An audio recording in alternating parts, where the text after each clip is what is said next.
a lot of questions about face coverings and the guidance around that. And so I wanted to, Nate and I are on a call on Mondays and Thursdays with the county. And there were a lot of questions from the county level. And so Nate and I thought, well, maybe it might be a good idea for us to do this. And apparently it was. We have quite a few people here this morning. So I appreciate you guys being here as always and your time. This is just a basically platform for you guys to ask some questions. I'm going to have Nate Stice from the governor's office is here today. He is from our regional solutions office here. He is out of the Dalles and lives in the Dalles. And so he's going to go over what he understands. And then we also invited Mike Matthews from the Hood River County Health Department, and he's not here yet. So maybe he will jump on. He was going to start, but we'll let Nate start, and then maybe he'll jump on to just talk about the science behind face masks and go through what he understands. So thank you, Nate, for being here. So I'll let you go ahead and get started. Well, and thank you, Kate, for hosting this forum. I think it's really important for folks to understand sort of the reason for and the guidance around the mandatory face covering requirements that applies to 7 Oregon counties. As Kate said, I work for Governor Kate Brown in a program called Regional Solutions. We are her boots on the ground, really focused on community and economic development in different regions across the state. I serve Hood River, Wasco, Sherman, Gillum, and Wheeler counties, and as Kate said, I'm really proud to call the Gorge my home. And I'm really proud of Hood River County for all it's doing to protect its people during this time. And I really appreciate what I've seen in particular from the business community around awareness of the virus and thinking about how we can help prevent the spread, protect our employees, and protect the public broadly. I did invite my colleague, Michael Held from Business Oregon to join.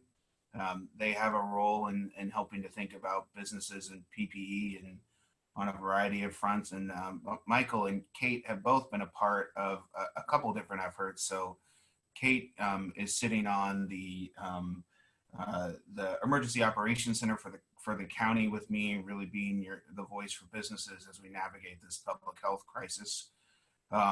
And both Michael and Kate are members of the Mid-Columbia Economic Resilience Team, which is a team that MCED and Regional Solutions with partners, including Chambers and Business Oregon, have stood up to help think about how we meet the needs of businesses during this really trying time. And so I appreciate your taking the time to come and discuss the face covering requirement guidance that came out of the governor's office, because I think it is so vitally important to protecting public health. And I was hoping we'd have Mike here to sort of talk about the science of it. I can talk to you about why I think it's important a little bit, but I'm not a public health professional. But what I've been seeing from public health professionals is that face coverings are one of the keys to helping to spread to slow the spread of the virus so that we don't swamp our medical capacity. In Hood River County, I think that's the top of people's minds as we near or have we reached 80, 90 cases in Hood River yet. We've seen quite a spike in cases over the last few weeks, quite several jumps. I think it's also vitally important. I know a lot of business owners I've been hearing from them saying, we've got visitors coming in to the county who aren't wearing masks. And so as we think about the virus spreading from one community to another, thinking about how we protect people is the top of the governor's mind, it's the top of my mind, especially as we try to protect our most vulnerable populations, which is where we're seeing the most impact of the virus. And so I know, and so again, I've just been hearing time and time again from public health professionals at all levels, including Dean Seidlinger, who's the state's epidemiologist. You've probably seen him on press conferences with the governor, including our local trusted public officials like Trish Elliott and Mike Matthews, who are saying that masks are one of the keys to helping the community overcome this. So I thought my piece of this, and I hope we'll have Mike jump on for a second, is to walk through the guidance as I have it in front of me, answer a few particular questions and add some points in as I go through it. I hope that we'll have Mike come on after me to talk about, why this is important from a medical perspective. Some of the questions we've already received this morning, even since advertising this, are things that I'm less than qualified to answer because they're really a public health question. Then I thought we'd have Michael Held again from Business Oregon talk about some of their work to help think about resources to help with face coverings.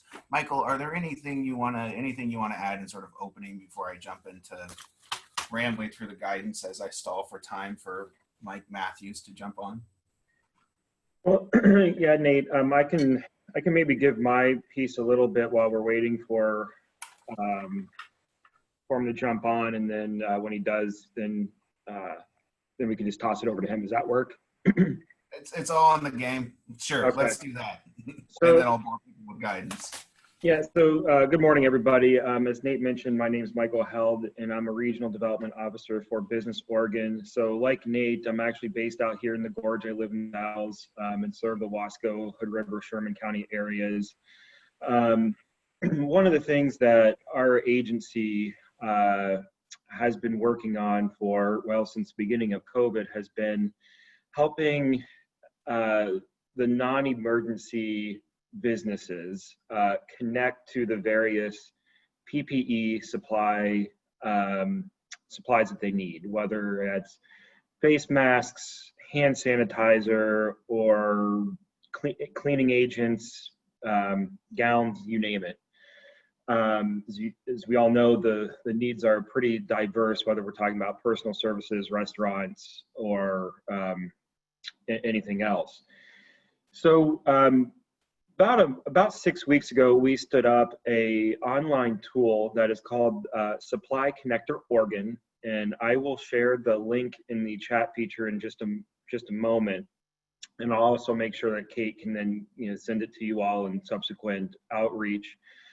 But this online kind of portal does two things. One, it's a place for businesses to go who maybe they are making PPE, maybe they're manufacturing gowns, maybe they're manufacturing masks, and they just want to get those out into the general public. It's a place where those companies can actually post what they're producing. And so there's that side of it. And then, of course, there's the demand side, which is where you all are likely wanting to access it, which is where can we find these products?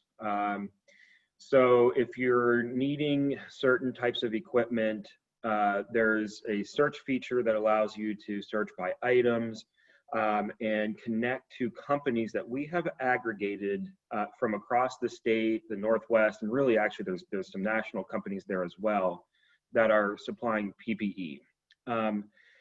It's just a place for you to start connecting with the businesses. We have been doing some kind of update and making sure that the list is relevant and up to date. But I mean, as we all know, our world is moving incredibly fast. And so it will, if you're using this online portal, it will take some diligence on your part to connect with these manufacturers and suppliers of PPE to actually make the connection yourself. But at least it's a place for you to go and connect with those that are out there supplying the products. So if you make a phone call or two and you get a person on the end that says, well, nope, we're not doing that anymore, we're out. Let us know that so that we can actually continue to keep our site updated, because that's how we've been learning whether people are still doing this. But there's hundreds of companies listed, and it's a good place for you to go. Secondly, here about 2 weeks ago, the Oregon legislature, through some emergency funds that came out of the CARES Act, the federal piece of legislation from about 2 months ago, I suppose it's been now, the legislature appropriated $10 million that is coming through Business Oregon for PPE that small businesses can access.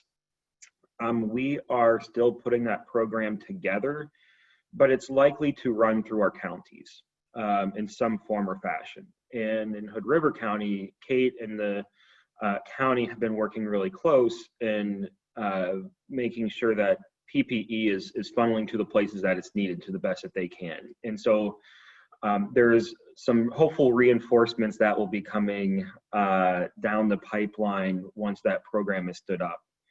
It's only $10 million. We are a big state with lots of demands in different, different business sectors, and certain populations are at more risk. And so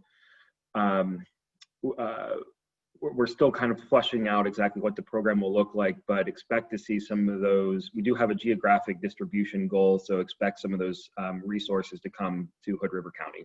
And obviously, I think, Hood River being one of 7 counties with face mask requirements, certainly it's you all are on our radar as a priority for PP for businesses. So we'll be getting more information out, and we'll funnel it through Kate, so she'll be able to get that into your all's hands when the time is right. And then just very lastly, what I would say is very helpful for, I would say me and Nate and Kate is, let us know what your needs are, because, I think early on, some of the needs were different than what they are now, and what they are now might be different than what you need in 6 months. And we're really trying to connect and work with suppliers and manufacturers to get you all what you need. And so whether it's gloves or masks or anything else, let us know what that specific need is, what you're having a hard time finding, so that then we can build the systems to get that to our region.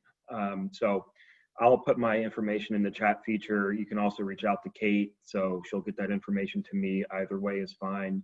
But it is just really helpful for us to know what you're looking at. And the more specific you can be, then the better, because then we can just be better able to respond. I think that's my piece, Nate. If there's any questions, I'd be happy to try to answer them. Yeah, maybe we can save questions for the end, maybe once we have Mike on too. And again, I just want to thank Kate for providing this forum, and Kate knows how to reach us, and grateful for Michael stepping on and throwing up his contact information as well. But really value the work of the chamber and helping us to connect with businesses during this time. So I still don't see Mike on. Do one more run through here. Mike Matthews, are you on? All right. So I'm gonna run quickly through the guidance, and then we'll field some questions. So as you know, the governor announced last week mandatory face covering requirements for 7 Oregon counties. These face covering requirements were put into effect for many different reasons. In some cases, counties requested them. In some cases, there was concern about population density and sort of helping to slow the virus spread in rather populated areas. And in some places, we've seen outbreaks. And those are sort of the 3 primary reasons, in addition to a couple counties asking for a mandatory face covering requirements. And so the counties that are underneath it are Clackamas, Hood River, Lincoln, Marion, Multnomah, Polk, and Washington counties. As everyone knows, the effective date is today. And I've already got a question in the box about the odds of this going statewide. I'm not gonna speculate on that. I will say that there is in the guidance a process for counties to request mandatory face covering requirements, and there are routes for counties to pass an ordinance on their own. And personally, sitting over here in Wasco County, this is me taking off my state official hat and putting on my resident hat. I'm kind of hopeful that other places might eventually request these face covering requirements, because we're seeing spikes of the virus everywhere. So the face covering requirement applies to a set of businesses that are listed in the guidance. I do want to take a moment and pause and say that there are other face covering requirements to other sectors, including employers more generally. And I've thrown up in the chat, I don't know if everyone can see it because they joined after we started, so maybe we can copy and paste those back below here in a minute. The general guidance for employers around face coverings, and that covers many sectors of employers generally. And it's mostly around face covering requirements for employees. But the face covering requirement we're talking about today applies to everyone who's entering a certain set of indoor businesses, right? And so I'm gonna bore you and read through the list. So in this case, we're talking about grocery stores, fitness-related organizations, pharmacies, public transit agencies and providers, personal services providers, restaurants, bars, breweries, brew pubs, wineries, tasting rooms, and distilleries, retail stores, shopping center and malls, rideshare services, and for phase 2 counties, which is in indoor licensed swimming pools, licensed spa, pool, and sports court operators, indoor entertainment facility operators, indoor recreational sport operators, indoor venue operators, and I think that is the end of the list. And so many of you probably saw the governor's press conference on this, and I think it's important to note that face coverings can take many different forms, right? A bandana can work. I probably should have brought the face coverings that Carrie, my spouse, made for us here that are made out of cloth. Some people are turning shirts into face coverings. Face shields are in some cases an options. So a business, in this case, as we've defined above, is required to have employees, contractors, volunteers, and customers to wear a face mask or face covering unless an accommodation or exception is required by law or one of the following exemptions applies. And in this case, the two pieces here is if they're not interacting, employees, contractors, and volunteers, if they're not interacting with the general public, and there's an ability to say 6 or more feet away of distance that can be maintained in operations, then you probably don't need to wear a face covering. It might still be something I'd recommend. So if you're in an office and your employees are away from you, probably while entering the office, the requirement applies. But when you get to your office and shut your door and are more than 6 feet away from your employee, you probably don't have to wear a face covering. So there's some particular points here that we've been getting a lot of questions about, like how can you wear a face covering while you're in a restaurant? Because you got to eat. And I think a lot of these guidance pieces are common sense, right? What we're asking people to do, we're requiring people to do is wear a face covering when they enter an establishment, when they're going up to order, anytime they leave their table, right? To go to the bathroom or otherwise, that's when the requirement applies.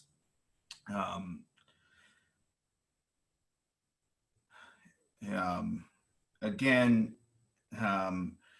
masks and face shields or face coverings are not required when a business and engaged in activity that makes wearing a face mask, face shield, or face covering not feasible, such as strenuous exercise, singing or playing of an instrument, if at least, and this is the really important part, right? Like, so if you go to the gym, you want to run on a treadmill, if you're engaged in strenuous exercise, if you can maintain distancing during that, then maybe you can take off your face shield during that. I don't know if that's advisable, but that's how the rule is written to allow for people to engage in strenuous activities without the extra burden of a face shield. It's important to note that businesses are required to provide face coverings for employees, but also in all of this provide accommodations for those who accommodation and exemptions, and the particular ones that are cited in here are state and federal disabilities laws, if applicable, including the ADA. If someone comes into your establishment and they say that I have a medical condition that requires that I can't wear, makes it so that I can't wear a face covering, then they're exempted. And we've been getting a lot of questions about how to handle that situation. And my understanding is that it's okay if someone's not wearing a face covering, to ask if they have a medical condition that would prevent them from wearing it. Not particulars, not specifics, but do you have a medical condition that prevents you from wearing a face mask? There's also some state and federal labor laws that apply here.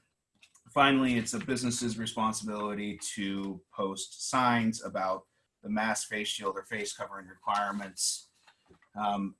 There is a piece in here that we can talk about a little bit more, and that's businesses are not required to provide face coverings to people who are entering their establishments if they don't have them.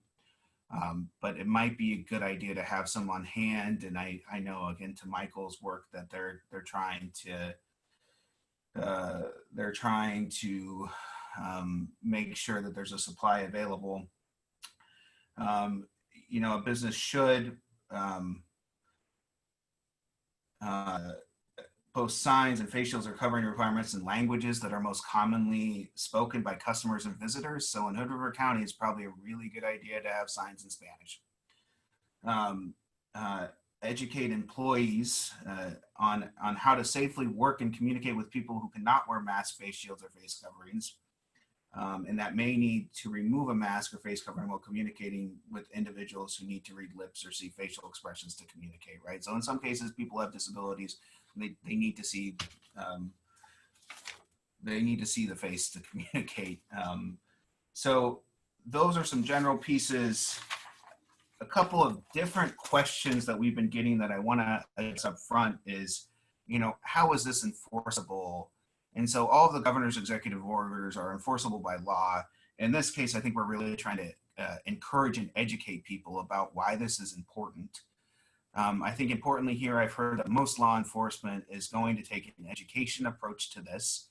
I also want to say the following, that businesses can, right, but aren't required to enforce this. So if someone comes into your establishments and they don't have a face covering, it's within your right to turn them away, as long as they don't have any of the exemptions that are outlined in the guidance. But you do not have to.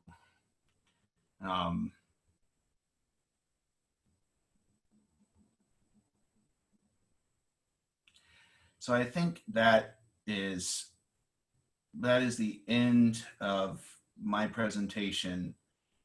I will just, one thing I want to add to Michael's presentation is I do know that there are some resources locally that I've been hearing about. I'm not mentioning them, endorsing them, but I've heard Mike Matthews talk several times about a new operation in Hood River called West Coast PPE.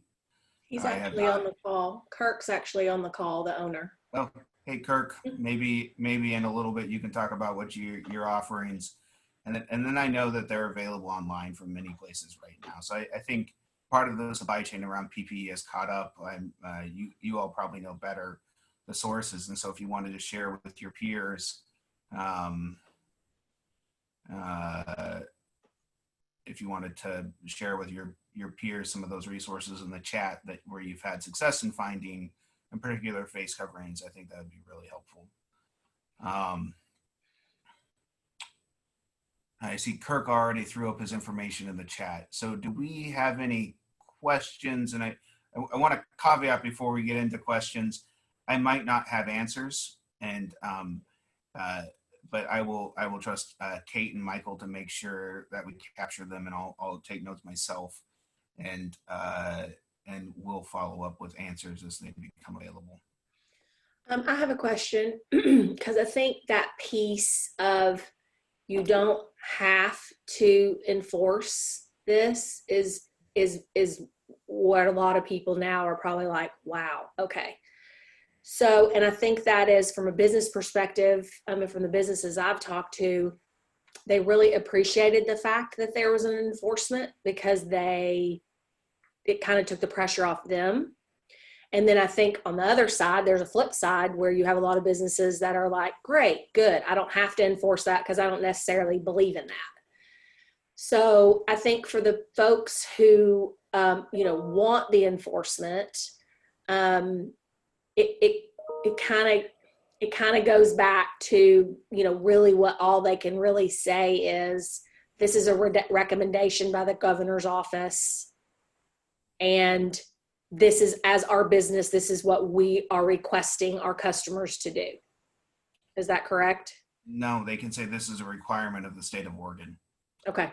Like they can use that language, and you all feel free to use that language. And it does have the force of law and comes with penalties, right? Okay.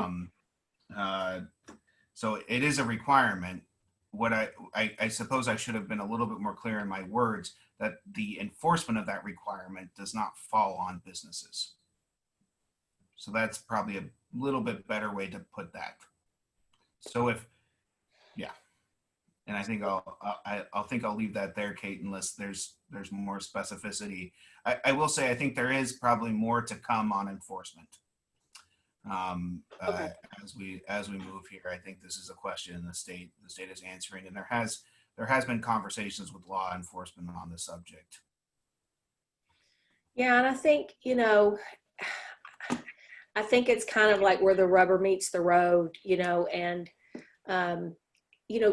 I don't know how many restaurants everybody here has worked in, but I was in food and beverage for a long time. And so when you have that customer come in and they're in your face and you have to respond, it's about how do you respond and realistically. And so I think that this is the business's biggest hurdle. And so it's just one more thing for them to have to worry about now. And so, which is a good thing. I mean, I'm glad that we're enforcing it, but I just want to point that out, that this is, feel free, anybody, to share your thoughts if I'm on the right track here. But the enforcement piece, I think, is important. And whether or not that can happen or not, I don't know. We're all figuring this out for sure. The governor's figuring it out too. So, but I think that enforcement is, if you have a group of 20 people who come in and just say, we're not doing it, because I think there was an issue at one of the wineries here this weekend where that happened. And so just want to make sure that our businesses are clear on what they can and can't do. Yeah, and I want to acknowledge that my answer on this is not great yet, right? So and that's so, and I hope to have more information for you. What the difference is between now and previously is that that business owners can say the following sentence to the group of entitled people who show up at the winery. The state of Oregon is requiring face coverings in these establishments, instead of I am requiring them in my own establishment. And that gives you the clear right not to serve that group of people, right? That is a requirement of the state of Oregon. So. And I think for most people that will work. Yeah, and I you have the handful it won't, and those are the ones that were never planning. Yeah. Those are the ones that were never planning and knew that they were probably going to come in for a fight. And you just have those people that are like that. But good luck to you guys. I mean, this is really difficult. And so I know you guys are working so hard, and that's just one more thing, but it's a way to keep us safer. That's for sure. Hey, Kirk, how are you? Hi there. How are you guys? Hey, good. Hey, this is Kirk. Zach, he is one of our members here, and he owns West Coast PPE, which is right up across from kind of that Windmaster crossing. But Kirk, I'm going to let you talk a little bit about what you have. I'm glad that you're here. I've shared your information quite a few times. So yeah, thanks for doing that. Yeah. And thank you guys all for letting me be on this call as well. And I just want to let what Kate just said, everybody know that we have West Coast PPE. We're a member of the chamber here in Hood River as well. And we have PPE available. So just behind me, you'll kind of see we have 3-layer masks. We have KN95s. We have cloth masks, different styles. We have everything in stock right now. We've also got distancing dots. People may need stuff like this for keep people separated. And then we've got sanitizer as well. And we've got 2 different styles of sanitizers. And I'd like to just touch on that for a moment, if it's all right with everybody. Yeah. So when it comes to sanitizer, everybody's familiar with alcohol-based sanitizer. We work with All Good and Organic Hand Sanitizer. They are based in California.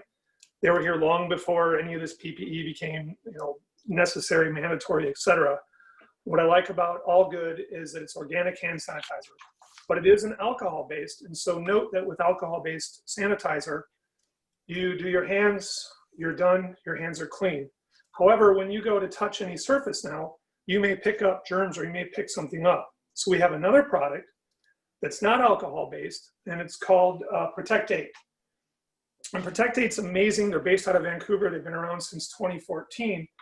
And what the easiest way to explain Protect 8 is it's a foam-based. You'll do your hands, and then it's like invisible gloves. And it's going to last up to 8 hours on your hands. So as you touch other surfaces and as you touch different things, you're going to be protected. And you can use Protect 8 throughout the day.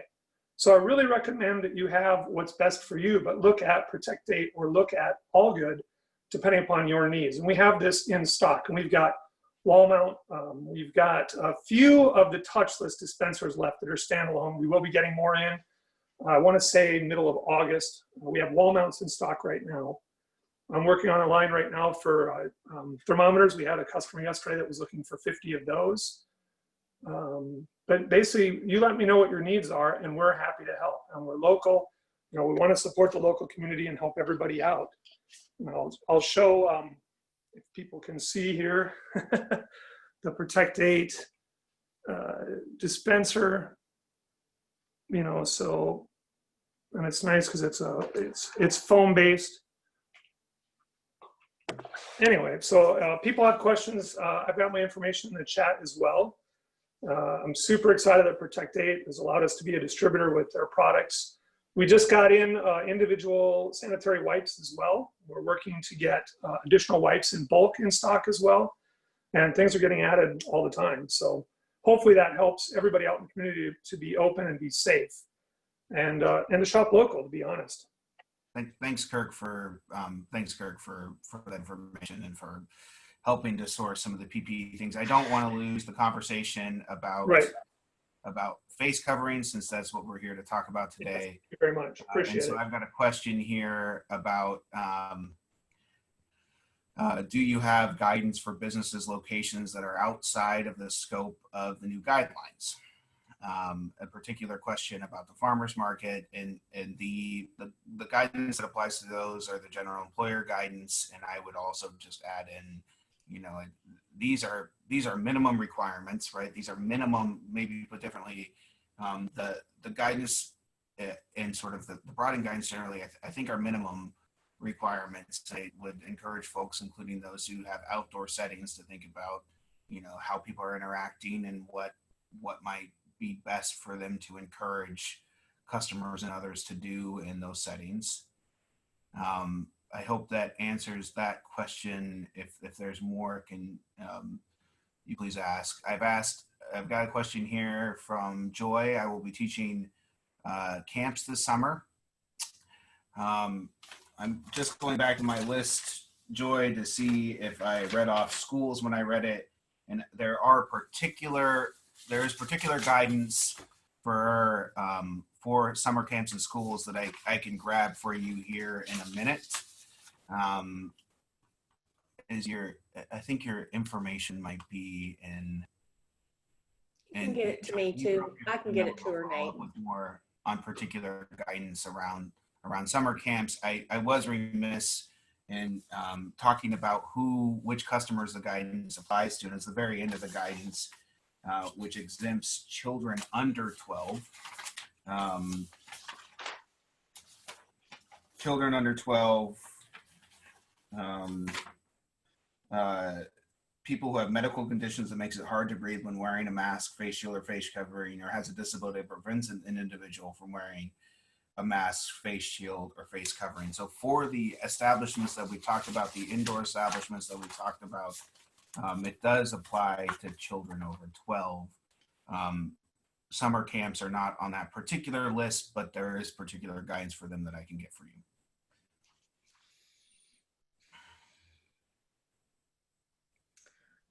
Let's see.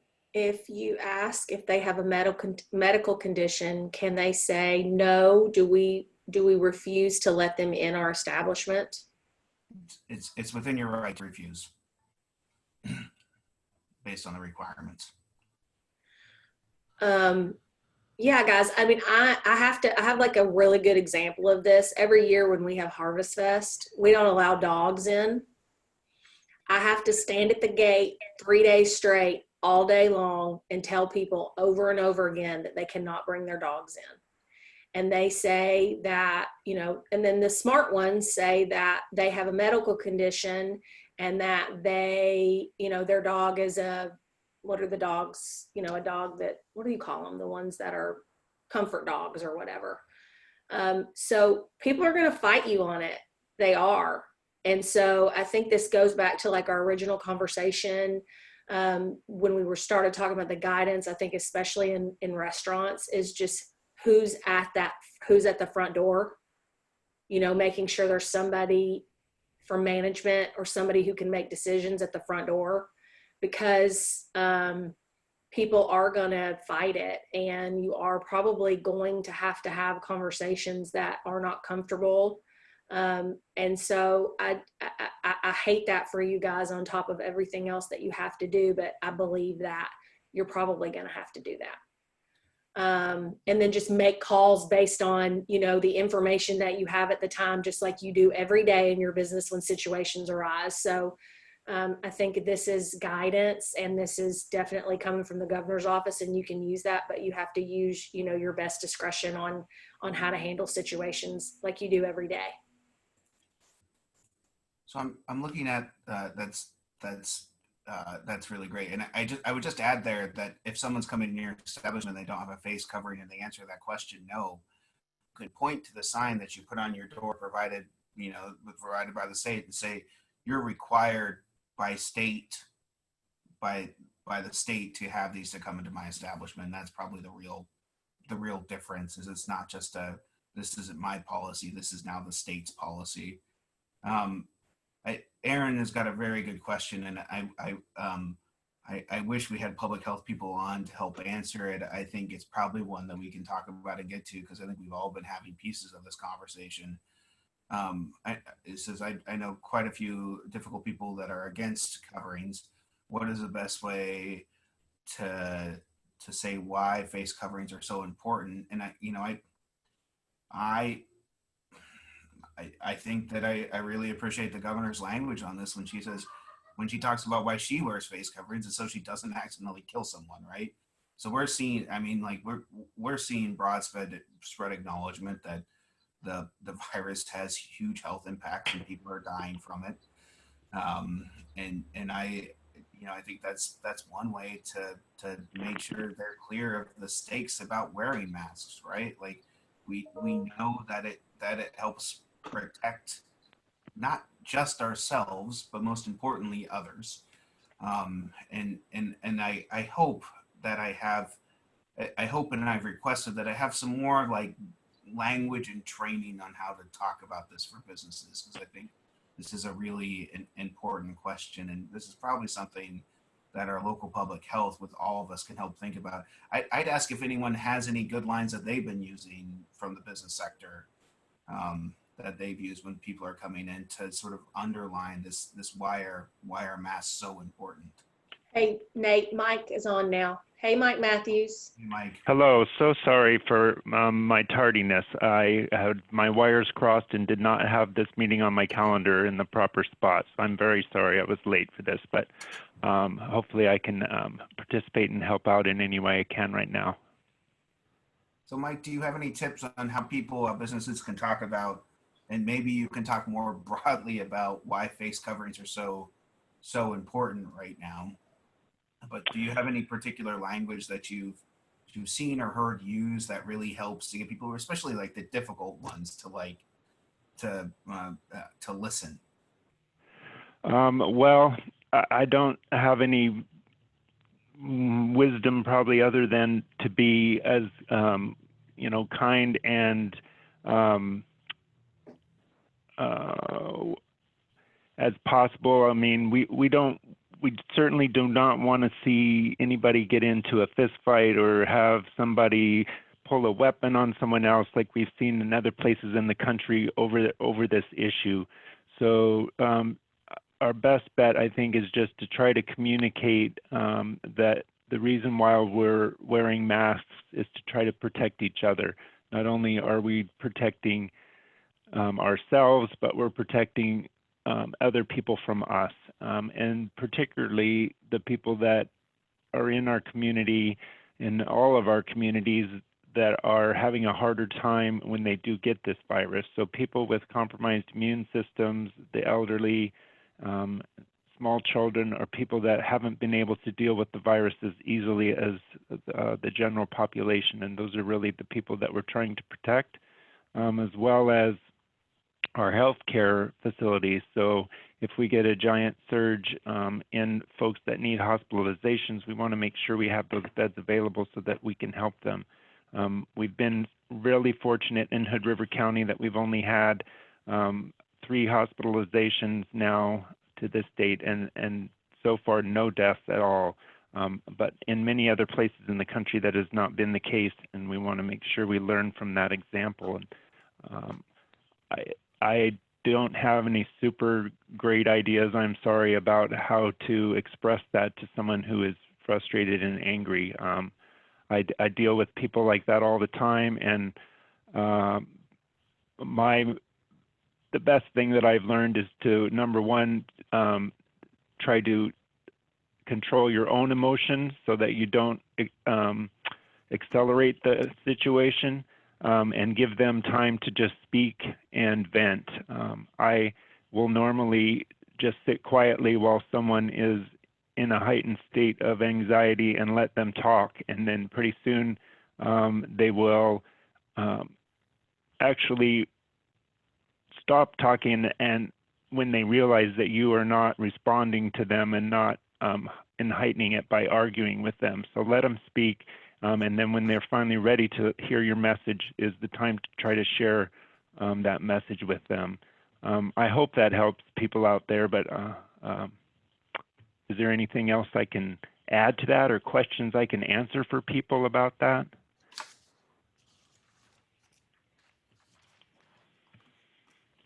Does anybody have any specific questions for Mike with the health department?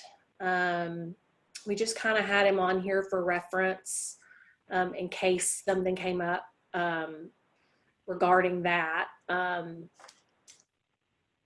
I think, Mike, I've shared with you the email that I got from one of our members. Yeah, so there has been some things circulating on social media about hypoxia and other issues with wearing masks.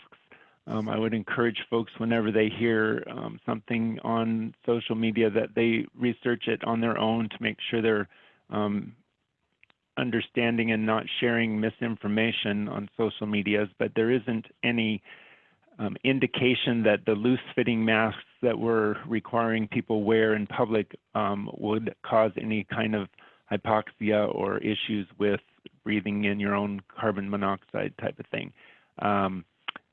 That could be an issue for people that are wearing very tight-fitting N95s like they're wearing in medical facilities, but not the loose-fitting kind of cloth masks that we are asking people to wear when they can't maintain social distancing in public. Are there any other questions out there about actual mask use? Here's a good question, and I kind of have the same question between the difference between the shield and the mask. So where is it appropriate to wear the shield instead of a mask, and where is it not appropriate? Well, the shield is probably more appropriate for, say, someone that is on a cook line in a kitchen and that is protecting the food that they're serving from particles that might come from them. a shield probably wouldn't be appropriate for, let's say, someone who is interacting with the public behind a cash register, because the particles that are in the air will come right up under that shield, and you wouldn't have protection for yourself from that shield. So in the medical setting, we would normally have a mask and a shield on to protect us from any kind of particles that are in the air or suspended. Yeah, so I think like when you go to the grocery store and you see people with a shield on, the cashiers, they also are standing behind plexiglass. Correct. And the shield might be a better option for someone who does have some kind of a breathing issue to begin with. So somebody that fits into that category that would be exempt from wearing a mask might want to wear a shield to at least have some degree of protection. Hey, Mike, can you talk about, while we're on the subject, what conditions there might be and the right way to ask that question about those conditions? As I understand it, it's okay to ask if someone's not wearing a mask, do you have an underlying condition that prevents you from wearing the mask, and beyond being a jerk? Is there a problem? Sure, no, absolutely. So you would want to ask in basically the manner you just asked me. So do you have an underlying condition that makes it difficult for you to wear a mask? And you wouldn't want to ask any particulars about the condition, basically just the question, do they have one? And if they say yes, then you basically have to believe that they do. So again, that can be used by someone who's trying to be uncooperative, and there's just not a lot we can do about that. Again, I think I would be much more reticent to allow someone who's being very, very obnoxious to be more shamed by the fact that everyone else in the facility is wearing a mask and they're not, over getting into some kind of a scuffle with them over it or an argument with them over it. The enforcement on this is going to be very difficult, so even if you were to call for help from local police authorities or whatever, that's going to take some time for them to get there. So I would just encourage people to avoid any confrontations if at all possible. Mike, what if they look back at you and say, what business is it of yours? I mean, I think my response would be to point again to the sign on my door saying it's a requirement for you if you don't have underlying health conditions. Is that an okay thing to say? Correct. Yeah. Correct. Yeah. Confrontation territory, but yeah, I would have copies of the governor's guidance on hand that you can point to and give to them and say, this is why we're asking for you to do this in our community. And again, if they're just going to be completely reluctant, we don't want to get into a confrontation with them. So, got a question from in the chat about if they do have a medical condition, do you still need to let them into the business, or can you help them on curbside? The answer is you have to let them into the business. Yeah, they do indicate they have a medical exemption. It's good information. Although that would also give you an option, I think that's a good option to say to someone who is refusing to wear a mask, is that we would be happy to serve you curbside. That would be an option in de-escalating any confrontation that's happening. Yeah.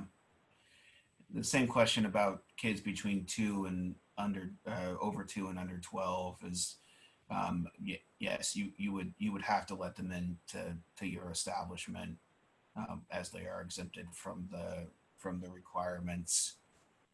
But this is maybe where, well, yeah, and there's still some language and general public guidance around children wearing masks, and I don't want to cite it. It's in one of the links I threw above. But there are, and maybe Mike, you can talk about this, but there are some recommendations that you do put a mask on your kid. And I mean, this all seems like a very good education moment, right? So Mike, well, can you talk absolutely. about masks? I would approach that conversation as we want to protect your child from getting this virus. That we've seen children with very extreme negative outcomes with multiple complications from the virus. It's very rare, but you certainly want to see that in your child. You wouldn't want them to put it on a child that was sleeping or someone under 2. So, but between 2 and 12, we think if there's not underlying health conditions, there's obviously going to be a difficulty. I'm remembering the general public guidance basically says, like, if you have a kid between 2 and 12 wearing a mask, they should have adult supervision at all times. That's what I'm remembering. Well, correct. And, I remember my own child between that 2 and 12. I can't imagine keeping a mask on him. I mean, it would be on there for 2 seconds and he would be out, have it off playing with it. So, I think people are going to have to do the best they can. And I wouldn't expect that a child would be able to sit there for an hour and wear that mask without taking it off and playing with it at least a couple times. So I'll have to have some leeway with that. So just do your best. Do your best, yeah. Do your best. Do your best. We want people to be able to operate their businesses, but we don't want anyone getting hurt. We definitely want to keep everyone safe as we can. I really appreciate the comment that Cody put up in the chat. Cody, do you want to hop on, and would you mind? I don't want to put you on the spot, but if you're willing to talk about some of your approaches, I will. Just for context, I've also worked in food service, and I know in food service you have to have some tough skin at times. So, but I really like what Cody put up here. Cody, you're willing to talk about it, or maybe I could just read it? Yeah, absolutely. I think a lot of us probably have a good amount of experience in the food and beverage industry. And, I know a lot of the kind of altercations that happen from behind a bar or in a restaurant come from people that, have typically been drinking a lot. And so, when you go into those types of conversations where you need them to change their behavior, it's really great to exclude you statements that make these guests feel like they're being directly attacked. And then always from a personal level, you want to defer the decision-making to a higher authority, which kind of takes blame off of you. It puts the situation in perspective to them without them feeling personally attacked. And then really past that, you can't lose sleep over their reaction because they're going to react the way they want to react. But at the end of that, it's really important that we're doing this and that everybody stays on the same page. So it's not like they can go get turned away from one restaurant, down the street and then go 3 blocks down and see a different set of rules. So I think what you guys are doing is phenomenal. And thank you for holding this morning. Thank you. That's excellent advice on de-escalation for sure, to be able to point to the governor's guidance and say this is statewide guidance and they've required it. I'm sorry that I'm the one that has to give you the bad message, but and that not using you statements is another really good strategy that would go along with just letting them vent for a bit.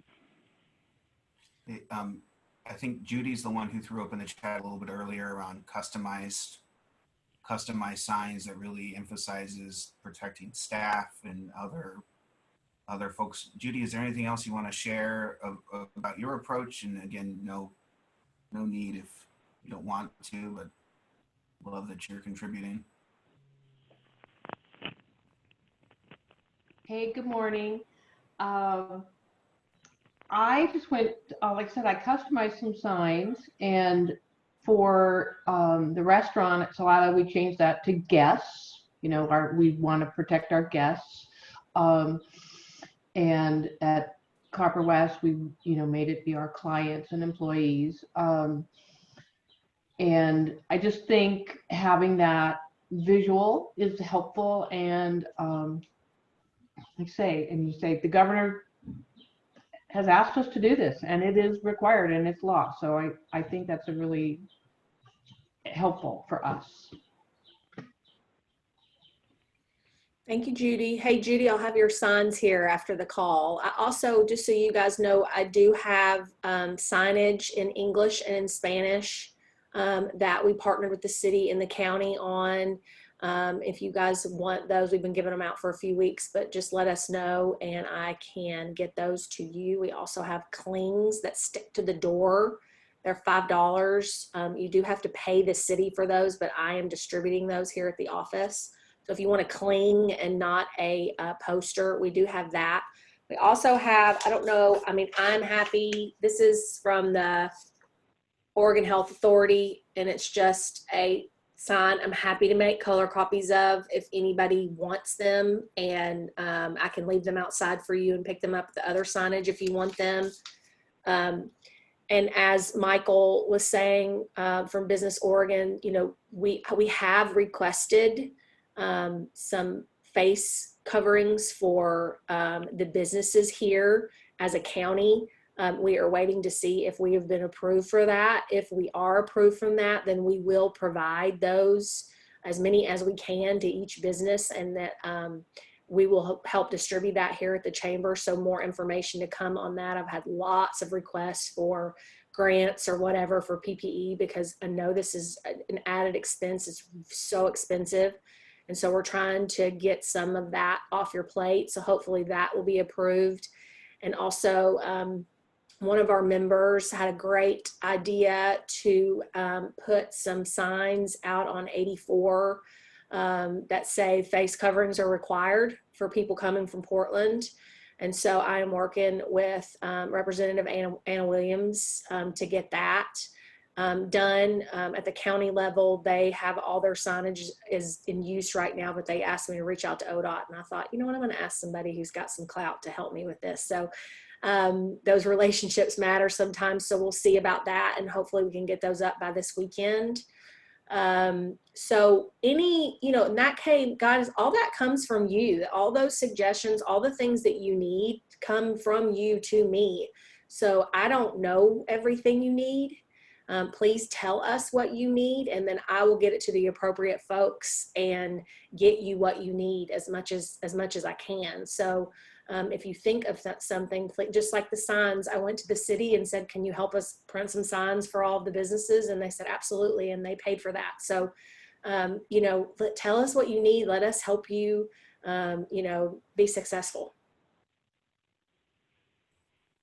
I will say that as the target of some of the advocacy on behalf of the business community, Kate has been tireless in her efforts. And I can say the same of your city and county leadership as well, that's particular on this front around PPE supplies and around elevating your concerns around how customers are behaving and how we deal with them. That heard a lot from the chamber, and I really appreciate that voice from helping to elevate the voice of businesses in Hood River as we all get through this together. So. And here at the health department, we really appreciate all the community cooperation that we've had and support that we've had from our community members. We very much appreciate all the volunteers that have come forward and all the questions that come to us that we're able then to answer. I know that this guidance, there's a lot of guidance out there from the state. Some of it can be a bit confusing at times, which one would apply to your particular business. So if you have questions about that, please don't hesitate to give us a call here and we'll help you get to the right guidance. Hey, Mike, how many cases do we have right now? Right now we have 89 cases. I believe there is a new one this morning that was actually the third hospitalization. We're doing a little research on that, but I believe there was someone admitted to the hospital recently that was admitted for another reason, but then tested in the hospital and came up positive. So we are on the other side of it, up to more than 70 folks out of that 89 that have recovered. And we'll have quite a few more dropping off the list right before the 4th here within the next few days. Good. Okay, what else do you guys have? Any other questions for Mike and Nate or myself? And if you need anything, you think of something later, please let me know and I can get that to the right people to get some questions answered for you guys. And I'll let you know what I hear on the PPE and if we get that, and then we can distribute that to you all. And I mean, and just so you guys know, like the request was for like 150,000 masks. So it's a lot. And on those, if we get the road signs out, I'll let you know on that. And yeah, just let us know what you need. We're here to support you. Thank you, Nate, for being here. Thank you, Mike Matthews from the Hood River County Health Department, and Michael with Business Oregon.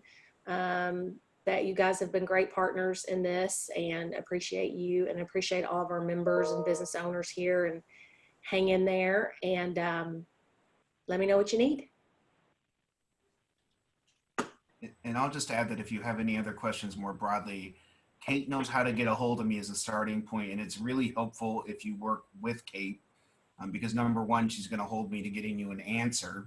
It's true. And number two, the answer that I give when I get the answer might be helpful to other businesses that she'll have that handy with her. I am going to throw my email address up, but I'd ask that you, any communication, I mean, Kate really is probably the best vehicle for Hood River County. And it's really useful to include, to send it to her, and at least include her if you are reaching out to me directly. And happy to with Kate source and Mike source any answers. But again, I can't stress how much of an advocate Kate has been for the business community throughout this whole thing. Well, and just so you guys know, yeah, Nate is busy. And so I sometimes have to like follow up with him and be like, where are we at on this? And so I work for you guys. That's my job. You have questions. It's my job to figure out how to get them answered from the right places. So please let me help you get the questions that you have answered and get that stuff off your plate so you can run your businesses. I mean, that's really my job. So, you know, please let me support you in that way. And then just like Nate said, I can help share with other businesses because it's probably something important that everybody needs to know. But again, just thank you guys for your support and for being chamber members. And we'll continue on ongoing as things come up. I'll let you know. We'll just do more calls and more calls and more calls until we get through this thing. And thank you very much to our business community. I see you as our feet on the ground and our eyes in the field. So please let us know what you're seeing and hearing out there. If there's something that we can do to help, we are here to do that for you. Okay, thanks guys. Have an awesome day. Let me know what you need.